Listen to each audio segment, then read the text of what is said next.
Hey folks, just a quick note that Jim and I will be in Walt Disney World November 10th through the 13th, hosting a live event. We'll be walking through the parks, we'll be meeting at night for drinks, there may also be other special meals.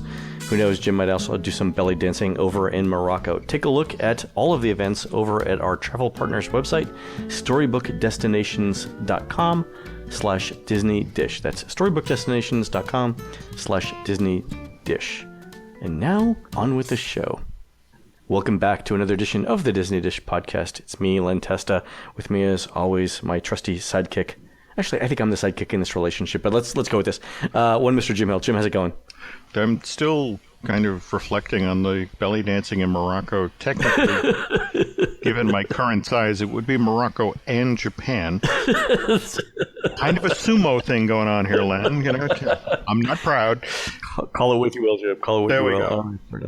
All right. Today we're continuing our chronological Disneyland story. We had left off on the last episode talking about the long path that Imagineer Kim Murphy took from SeaWorld through the Living Seas to the Disney Seas concept over in Long Beach. We talked about what the concept for that. There was this big sort of shiny sphere ocean type thing for Los Angeles. That didn't get built. So what happened next? When you talk about Port Disney, Disney Seas, you have to acknowledge the challenges that Disney faced with the whole Queen Mary Spruce Goose thing. In 1988, when they acquired the Disneyland Hotel, this was the equivalent of buying the home that you've always wanted and several sheds in the back. And they got cool stuff in them, but that's really what you weren't after. Just this past weekend, NPR did this amazing story about what's going on in retail. I saw, yeah. Retail is falling through the floor. Yeah, the premise of the article is that all of these suburban malls that were built over the last 50 years are now collapsing, and that it's a slippery slope. Once you start losing a giant retailer like a Sears or JCPenney's, once the big names shutter, it's harder for the smaller places to stay in business. And even if big box retailers stay, the profit margins are so small on malls that a few of the smaller, the mid-sized places, even if a few of them closing, basically turn the entire site from profitable to unprofitable overnight. If we jump back to late 1988, early 1999, of the Florida resort, what they're seeing is the amount of money that's going off property to people who, as they're vacationing, want to shop. And they're going to the outlet malls that are on I-Drive or that sort of thing. Hugely popular. Everybody that I've talked to since I've been in Celebration, everybody that's come in from out of state, all of them, literally all of them, have gone to the outlets.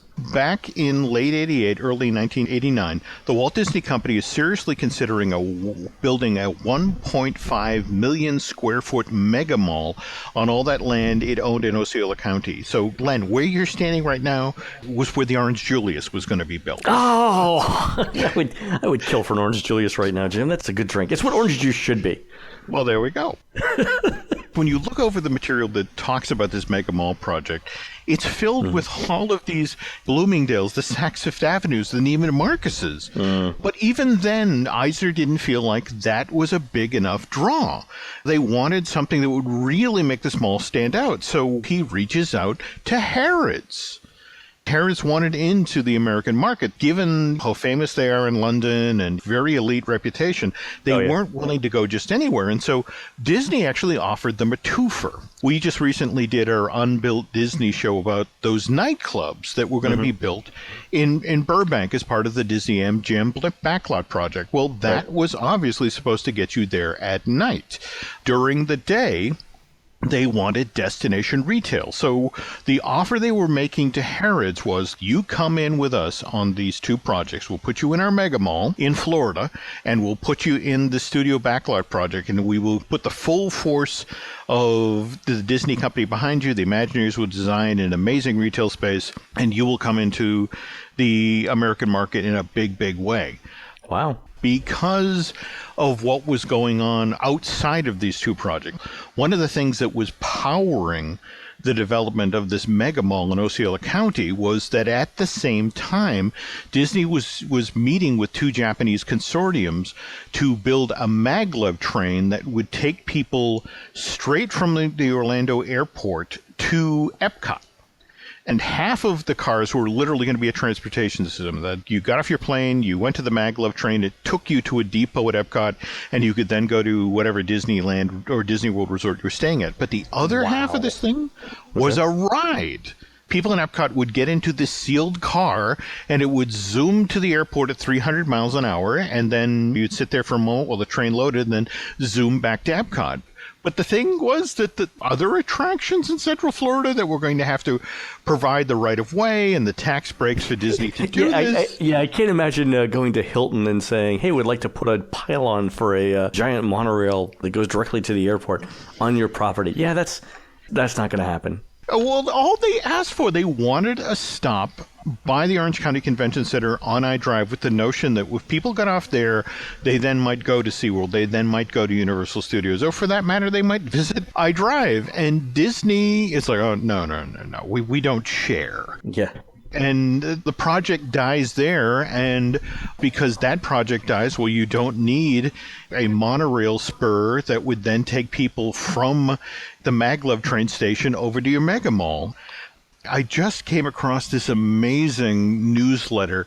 It's a newsletter for people who are building Epcot. This is the August 1982 issue. They're in the process, obviously, of wrapping up the construction. And one of the things that they used to do in the months before Epcot opened is that you could actually take the monorail over from the Magic Kingdom and you could get off at what is now the Epcot station and look out at the construction site and see what had been built.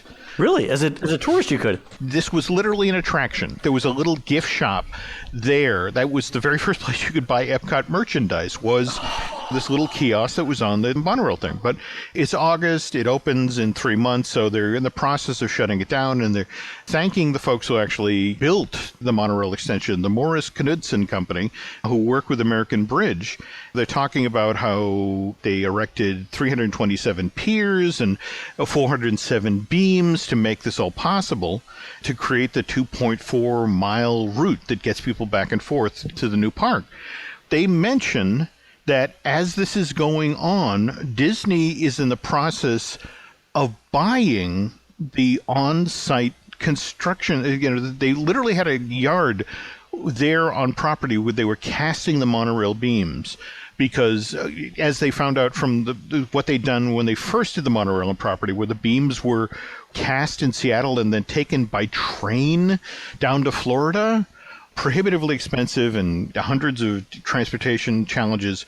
So this time they're going to do them on property and make them lighter. And Morrison Knudsen has been operating this as a contractor, and Disney is going to buy them outright. The company. Rather, the yard that they built on Disney property, because now they're getting ready to build the extension of the monorail system that will take people over to the shopping village. Disney is going to do this all by itself, and thank you for setting this up. And given the huge success that Epcot is going to be, we're going to get on that project right away. All right.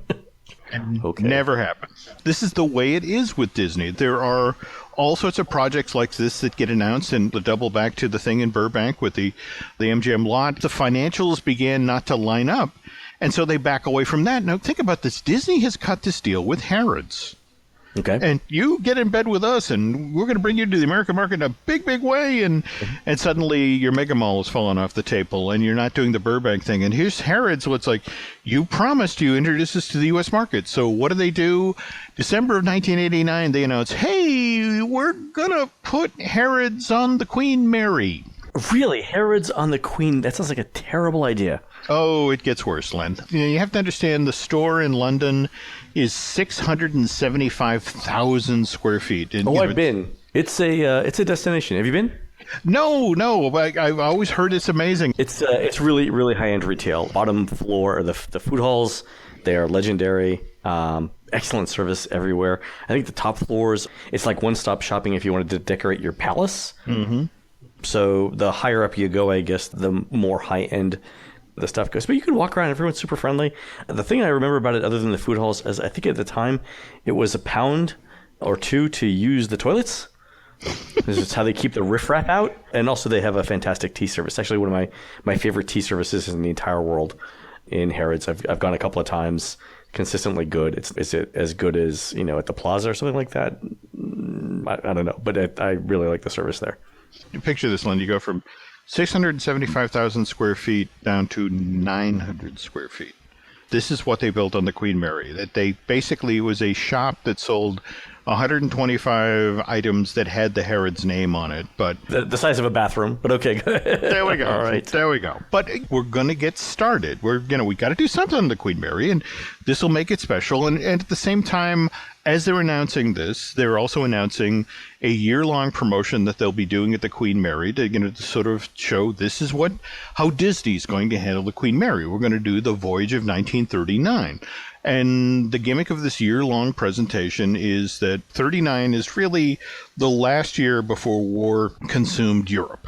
And so this last sort of innocent moment before the world changed, that's what they're going to celebrate during this sort of inaugural Disney takes over the Queen Mary into the Spruce Goose. But the problem is, of course, Disney is taking over. This attraction that's operated in Long Beach for 20 plus years at this point. So you have all these employees who've worked there forever who suddenly find themselves up against Disney's grooming standards. Oh, is that a problem? You've got people who've been playing ship's captains and that sort of thing from the 1930s. So they've got the full beards, they've got the big mustaches. And here's the Disney grooming standards where Disney cast members, and remember that now that Disney's assumed operations of the Spruce Goose and the Queen Mary, because they acquired the Disneyland Hotel, they want the folks who work at this Long Beach attraction to be like the other then 30,000 employees who worked at Disneyland and Walt Disney World. The timing could not have been worse.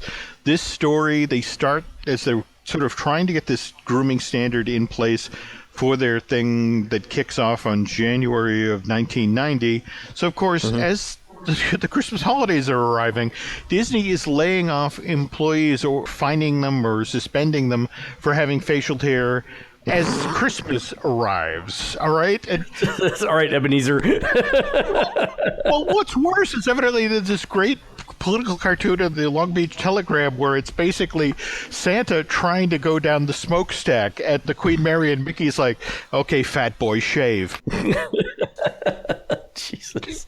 But here's the problem. At the very moment that Disney needs Long Beach, the people of Long Beach, to be on board, because, of course, remember, poor Kim Murphy has to take this concept for Port Disney and the Disney Seas theme park to the California Coastal Commission. So you need the locals on board for this.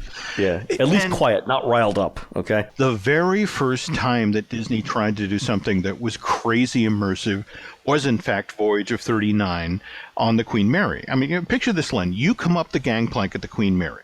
As you come on board, the ship steward is there to hand you a copy of the front page of a newspaper for that exact same day in 1939.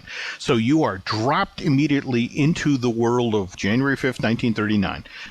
You're then walking around the ship, and all of the audio are news broadcasts or entertainment programs of that day. If you go over to the Spruce Goose, surrounding the Spruce Goose are 50 cars from 1939. I got there the summer of 1990 to sample this stuff myself, and I had this wonderful interaction with a Disney cast member who was dressed as W.C. Fields, and he was literally wandering the deck with a suitcase, and he sort of came up to me and enters you on an adult beverage, sir, and he just opened his suitcase and made me a cocktail. And what was wonderful is, as he's working there, who comes around the corner but another cast member dressed as Mae West. It was like the Adventurers Club, only at sea. It was wonderful. They put $2 million into upkeep, to bringing the ship back up to standard. In fact, I've got an invoice here, Len. They spent $40,000 just on polishing the brass rails in the ship. Wow. And this got crazy expensive really, really, really fast. I mean, the problem with the Queen Mary is construction started in 1930. So when you're trying to make repairs, just the brass screws that were used on the fluorescent fixtures throughout the ship, they had to special order those. There's a hotel on board. They've taken 365 of the staterooms and turned them into hotel rooms. And it just, to try to upgrade and improve this, it's the equivalent of working on the Titanic. Wow. And then to do something that Disney thought was as innocuous as, well, we're looking at photographs of the period, and it looks like the funnels of the ship are painted red, so let's do that. And suddenly the Long Beach Historical Society comes at them, and it's like, no. They are orange. You have changed the colors, and how dare you do this? And, for Disney, here they are trying to do something, and this is their inaugural effort, and they put all this effort into creating this immersive experience, and to find themselves at odds with the people of Long Beach repeatedly over that first 5 to 6 months they're operating left a really bad taste in their mouth. And every so often you'll hear Disney fans who'll get upset about changes at the Disney theme parks and that sort of thing. They'll talk about, well, how can we stop them from doing this? Can we do something like, say, get Sleeping Beauty Castle declared a historical monument, and so Disney has to leave that away? And Disney always resists this. Yeah. Because, don't get me wrong, it would be a wonderful promotional thing or wonderful acknowledgement of Disney's place in the pop culture, but the very fact that they'd then be handcuffed, that they couldn't... Yeah, that's the problem. They would fight that, yeah. Yeah, so that was the thing with the Queen Mary, just the reality of, oh my God, this thing is ridiculously expensive to maintain. We have a very vocal Long Beach community that is not, in fact, falling in behind us to support what we're trying to do here. And in fact, they keep challenging us. And meanwhile, here's Kim Murphy getting ready to go to the California Coastal Commission with this sort of hanging over his head, the fact that I can't necessarily count on the folks in the community that's right across the bay from the Queen Mary and the Spruce Goose to be on board with what we're trying to do here. And especially at a time when Anaheim was so desperate to make sure that Disney stayed in Anaheim, that, whatever money they were thinking of spending, expanding in Southern California, stayed where Walt started. Mm-hmm. We're getting this clash between the two cities, coupled with the fact that here's poor Kim Murphy sort of looking over his shoulder, and it's like, are these people going to be in my corner when we go forward? And that, I think, is where we'll pick up with the next installment of the Chronological Disney. Yeah, the funny thing about this is how much drama is going on behind the scenes for a couple of properties that ultimately Disney decided not to do anything with. It seems to me that if they applied this amount of effort and creativity to almost any other thing, we would have had something to show for it. Well, there are so many amazing Disney projects. And when you think about, for example, Mineral King, yeah, you had Disney trying to create the world's first eco-friendly ski resort. Mm-hmm. Everything from deliberately keeping cars out of the valley. In fact, the only way to get to the resort was to hop a steam train that would take you up into the mountains. But that gets shut down by the Sierra Club. The year that Walt died, they declared him the conservationist of the year. Wow. But only a Walt Disney had the force of personality and could get that done. And in fact, that's kind of the irony of the Michael Eisner years, where Michael really lost sight of the ball here because he saw Long Beach as the opportunity to create 3 and 4 giant hotels and a cruise ship terminal and, a theme park. To give you some idea of how wrong-headed Disney's take on the Port Disney Seas project was, I've got concept art, I'll dig it out for you, Len, but they literally show how Disney, in order to put the Queen Mary in a spot that as you came up to the property was in a better beauty spot, they were basically going to move the Queen Mary 900 feet. So it would be more photogenic. But at this point, they had decided they're going to shut down the hotel and they weren't going to have any attraction on board it. It was going to be an icon, but an empty shell. They were staring down the bills of how much it cost to buy the little brass screws that had to come all the way over from London and all that. But we'll get into that and why Disney opted to stick with Anaheim, and in order to make Anaheim come on board, had to do Westcott 2, And we'll talk about the plans for that in our next Chronological Disney. Looking forward to it. All right, folks, you've been listening to the Disney Dish podcast with Jim Hill. Please go into iTunes and Stitcher and flag down a passing skywriting airplane and rate the show and tell us what you would like to hear next. For Jim, this is Len. We will see you on the next show.